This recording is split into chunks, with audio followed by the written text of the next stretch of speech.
se leva contre Israël. La Bible dit quoi? Satan se leva contre La Israël. Bible dit quoi? Satan se leva contre Israël. Satan s'élève contre qui? Israël. Qui est Israël? Quelqu'un avait moi les plus sur lui. Et il excita David à faire le démon. Il excite qui? David. Ça veut dire que Satan n'a pas excité David. Il n'a pas excité David. Amen. Alléluia. Amen. Mais il s'attaque à qui? À Israël. Il s'attaque à qui? À Israël. Oui. Il excita David. Ce que je sais, c'est que ce message te concerne. Amen. Parce que Satan, ici, je vais vous démontrer que Satan n'est pas celui que tu penses. Alléluia. Amen. Il n'est pas ce personnage que nous avons positionné comme étant une poubelle. Yes. Écoutons. Oui. Depuis Beersheba jusqu'à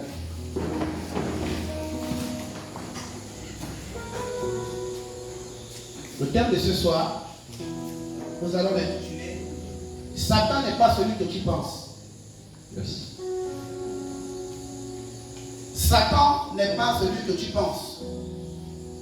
Alléluia. Amen. Nous avons un problème dans notre culture.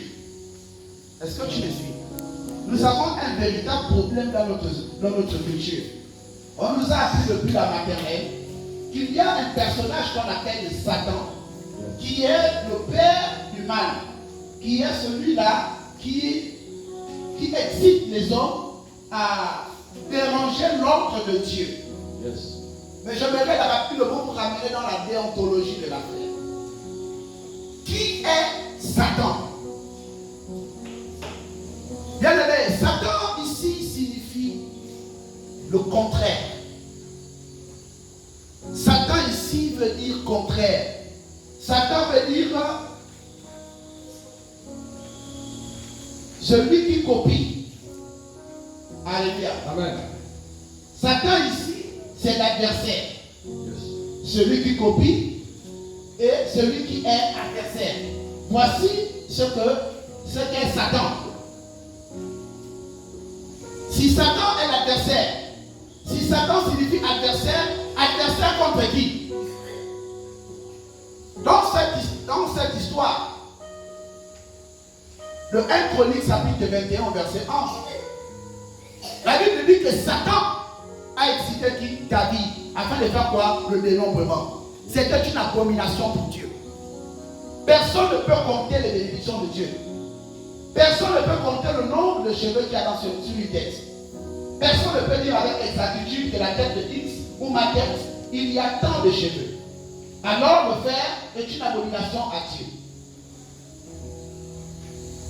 Il ne faut pas emmener le débat de Dieu n'importe comment.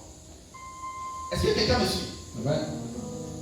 Au commencement, on laisse la Bible de côté. On laisse le Coran de côté. On laisse la tradition de côté. On laisse le raisonnement de côté. On laisse la philosophie de côté. Tu es né d'un homme et d'une femme. Tu es venu par l'esprit. Tu as appris que tu es venu par l'esprit. Amen. Et toi-même, quand tu dors, il arrive souvent où en marchant, tu te rends compte que tu as déjà été à tel ou tel endroit. Yes. Quand tu ne prêtais attention à cette observation, la chose disparaît. Tu dis, j'ai déjà été ici. Mais quand tu ne prêtais attention, ça disparaît. Donc, la Bible est une vérité. Amen. On est d'accord? Ça veut dire que jusqu'à présent, on est dans Jérémie chapitre 1 au verset 5. Amen. La Bible dit, avant que tu ne sois dans le ventre de ta mère. Est-ce que quelqu'un me suit bien? Amen. Avant que tu ne sois dans le ventre de ta mère, Dieu te connaissait. Yes. Oh. Alléluia. Amen. Dieu te connaissait. Avant que tu ne sois dans le ventre de maman, Dieu te connaissait. Voyez-vous, le monde est tellement rempli d'orgueil et de désespoir. Amen. Je dis à quelqu'un ce soir, il faut vivre dans l'espoir. Amen. Il faut vivre dans l'espoir quand on est enfant de Dieu. Yes. Tu peux dormir aveugle et tu te réveilles, tu as retrouvé la vie. Tu peux dormir sourd et quand tu te réveilles, tu retrouves ta voix. Amen. Tu peux dormir pauvre, et quand tu te réveilles, tu deviens riche. Yes. Tu peux dormir malade, quand tu te réveilles, tu deviens guéri. Pourquoi? Parce que le mystère de Dieu agit dans la vie des personnes qui ont compris la nécessité de Dieu pour sa vie. Amen. Bien aimé, Dieu existe. Dieu existe. Mais aujourd'hui, je viens t'enlever de ton esprit le personnage de Satan. Satan n'est pas celui que nous pensons. Yes. Satan n'est pas cet être, on va dire que l'être qu'on nous a toujours présenté comme étant un être monstrueux, qui a des cornes, qui a de ceci. Ça, c'est l'expression de montrer le mal. Yes. Le véritable Satan est dans ton cœur. Yes. Le vrai Satan est dans ton cœur. Ce n'est pas celui qui a déjà fait la repentance avec Dieu. Amen.